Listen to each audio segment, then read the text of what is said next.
আসসালামু আলাইকুম। চুলায় একটি প্যান বসিয়ে দিয়ে দিব রান্নার রেগুলার তেল। এখানে তেলটা দিয়েছি ২ টেবিল চামচ পরিমাণ। 1/4 কাপ পরিমাণ পেঁয়াজ কুচি দিয়ে একটু নেড়েচেড়ে এখন দিয়ে দিব আলু কুচি। এখানে ৩ টি আলু একটু মোটা করে কুচি করে কেটে নিয়েছি।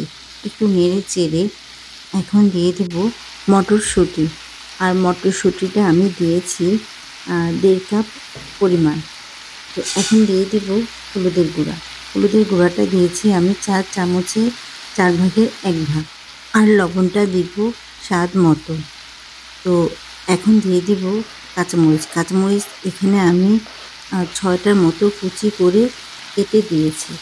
এখন নেড়ে চেড়ে সব কিছু মিশিয়ে নেব।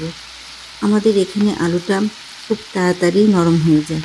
তো ঢাকনা দিয়ে আমি ঢাকবো না। ভাজিটা রান্না করা হওয়া পর্যন্ত আমাকে নাড়াচাড়ার মধ্যে থেকেই ভাজিটা করে নিতে হবে। তো মাঝে, মাঝে এভাবে আলু ভাজিটা খেতে আমার কাছে খুব ভালো লাগে। যদিও রুটিও কার্বোহাইড্রেট আর এখানে আলুর পরিমাণ বেশি দিয়ে করা হচ্ছে। এভাবে রেগুলার খাওয়া হয় না, মাঝে, মাঝে।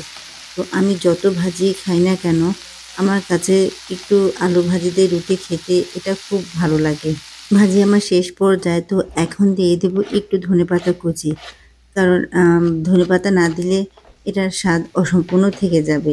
তো ধনেপাতা দিয়ে আবারও একটু ভালো করে নেড়ে চেড়ে ভাজিটাকে ভেজে নেব ২-৩ মিনিটের মতো।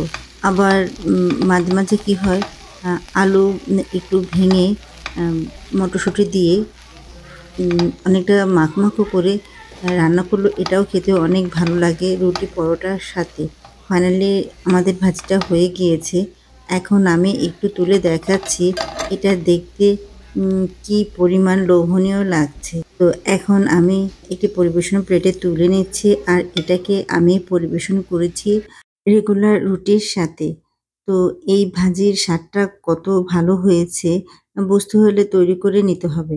তো সবাই অনেক ভালো থাকবেন। আল্লাহ হাফেজ।